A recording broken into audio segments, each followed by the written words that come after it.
Hello everyone, welcome back. In today's video, we will see how we can create a simple Spring MVC application using SpringBoot. So to start with, we will be using Spring Initializr to create the project template. So for that, first we need to go to start.spring.io, and after that we need to select the type of project. So here there are multiple options. We have Gradle and Maven. So I will go ahead with Maven. And then we can select the appropriate language for which we want to create the project. So we'll be doing it using Java.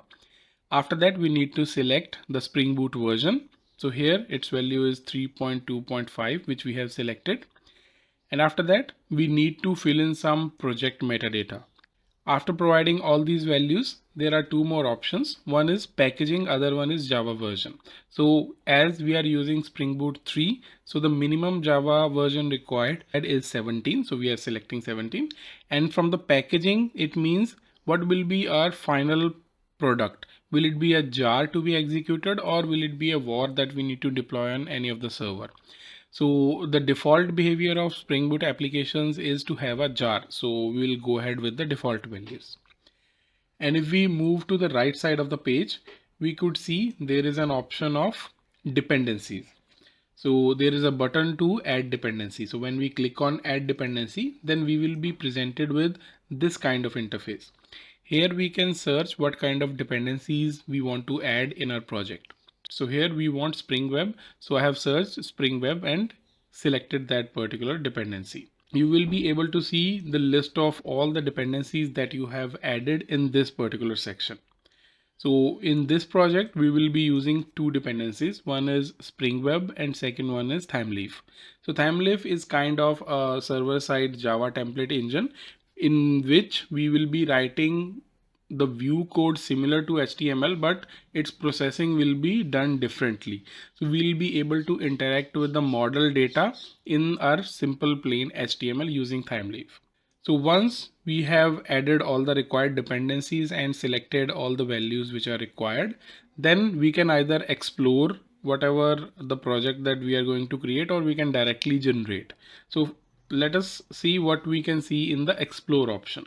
So if we click on explore option, it will show us on the left hand side the complete project structure, and on the right hand side window we will be able to see the pom.xml file. So we can verify what all dependencies and what all versions of different components that we are using, and we can go back and click on generate to download the project. So once we click on generate, it will download the project to your system. Now go to that particular folder where that zip file is downloaded, because the project will be downloaded in the form of a zip file. Then you need to extract all the files which are present in that particular zip file. Once extracted, you will be able to see a project structure something like this. So we will have a hidden Maven folder, then src folder for all the Java code and resources files. Then we have gitignore, help, Maven related files, and pom.xml. Now, once we have extracted all the files, now it is time to open our favorite IDE. So what I'll be using IntelliJ in this case. So to do that, I can just right click inside the folder and open this folder with IntelliJ. So what it will do, it will open that particular project directly in IntelliJ. So once it is open, IntelliJ will identify that it is a Maven project, and it will try to load that particular Maven project and all the required dependencies. So this is our Spring MVC project opened in IntelliJ IDE. So here we have used Spring Boot. If you remember in our previous videos, we have done a lot of configuration if we are using standard Spring framework. So there we need to do a lot of configurations related to view resolver or other web related components. But here using Spring Boot, we do not have to manage all those configurations. And because Spring Boot is famous for its auto configurations, it will auto configure all those components. So if you remember, we have added a Thymeleaf dependency. So the Thymeleaf will also be automatically configured in the view resolver by Spring Boot. Let us first open our main class itself. So it is a Spring MVC application class where we have a main method, and there we are running our Spring application. In this video, you do not need to worry about what are all these annotations like @SpringBoot application or how the Spring Boot actually works, because we will have a separate series on Spring Boot application development as well. So here we are just using Spring Boot to utilize its auto configuration so that we don't have to configure much things. So here it's the main class from where the execution will start. Now let me create a very simple controller where we will just return name of the view, let us say hello, and in parallel we will create a very simple HTML page hello.html that will be rendered using Thymeleaf. So to do that, we need to create the HTML files in this templates folder. So now I have already created this package lazyprogrammer.springmvcapp.controllers, and inside that let me just create one controller. So this is our controller. I have used a couple of annotations. Let us try to discuss those as well. The first annotation that I have used is @controller. This will mark this particular class as a controller so that the dispatcher servlet will be able to identify in case of any URI mapping that which classes to look for the URI mappings. So this class will act as a controller that will serve the URI mappings. And inside that we have one single method which is public string hello, and it is returning a string hello, and it is annotated with @getMapping/hello. That means this method will be responsible for serving the get requests which are coming to /hello URL. And you can see it is only returning a string, and the view resolver configuration will already be taken care by Spring Boot framework. So it will look for hello.html in the template section because we are using Thymeleaf. Now let me go to the templates folder and create a very simple hello.html without using any Thymeleaf tags as of now. We will just see if we are able to render a normal HTML using this particular get mapping. So this is the hello.html where we have one title defined and one header tag which is printing welcome.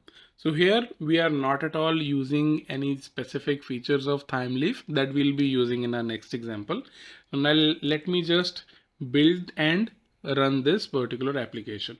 So how we can build any Maven application? So in IntelliJ there is already an option of Maven related commands. Just click on that, select the project, and from this icon you can execute any kind of goal. So what we will do, we will execute clean install. So it will clean all the target files, and after that build and create a jar out of it. Now let me just do that. This could take some time depending on the dependencies you have added and the internet connection that you have.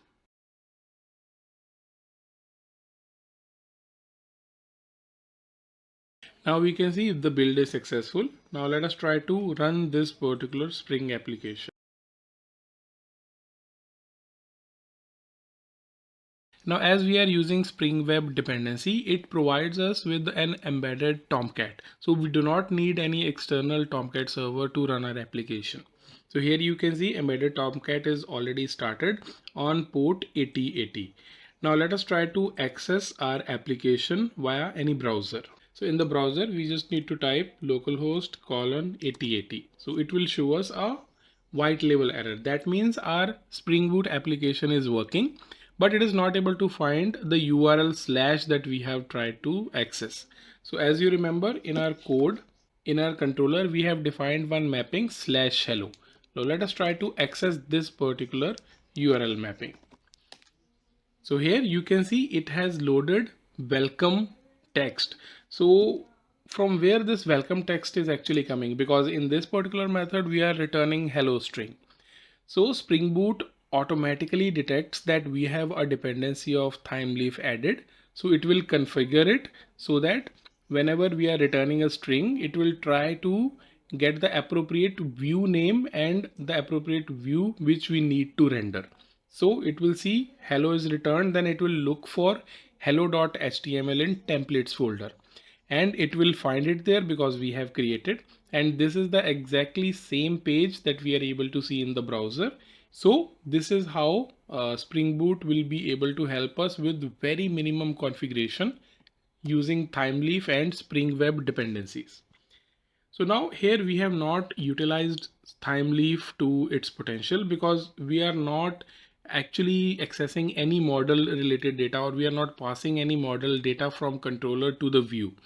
So let us try to do that as well. So what we will do, we will create another mapping here, another get mapping, where what we will do, we will create a model and we will set one attribute and its value. And after that, in our another HTML, which we will be returning, we will try to access that value.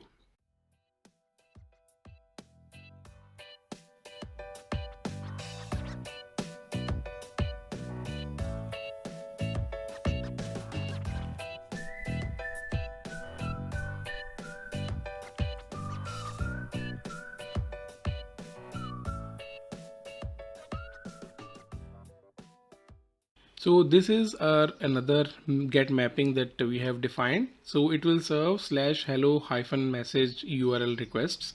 So in this we have passed one model, and in this processing itself, we are passing an attribute to this model whose name is message. And the value for this particular attribute is hello from Spring MVC.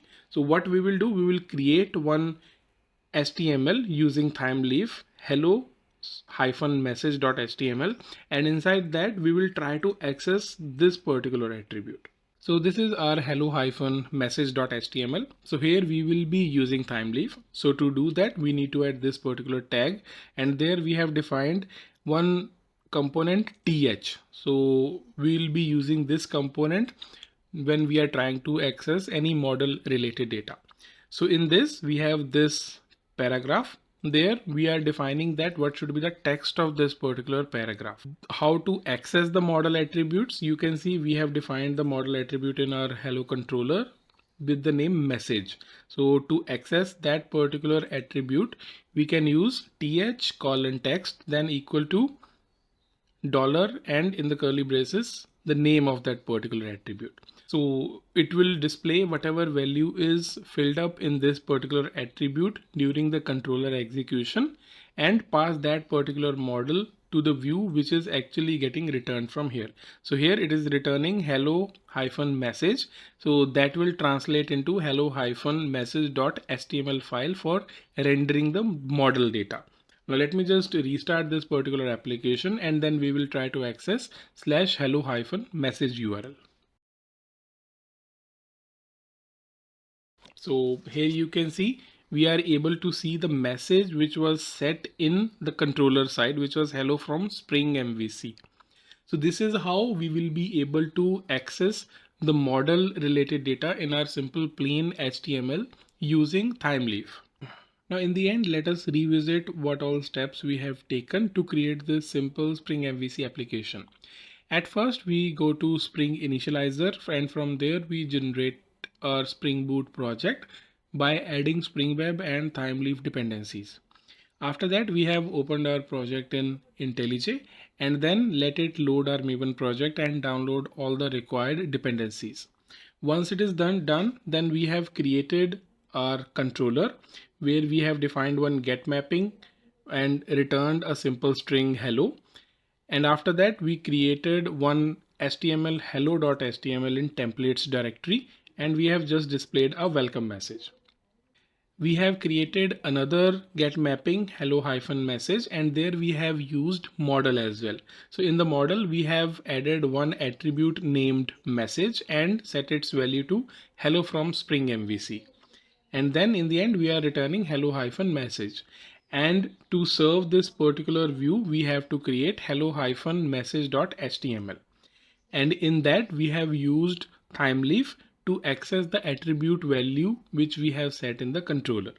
So these are the simple steps that we have taken, and here we have a ready Spring MVC application. So in our next video, what we will do, we will expand this application only by adding one registration, one login and one dashboard page for a user. And for that we will be using few more dependencies such as database dependencies. So those we will cover in our next video. So if you find this video useful and learned something new, please don't forget to like, share and subscribe. Thank you so much for watching. I'll see you in the next video. Till then, happy coding.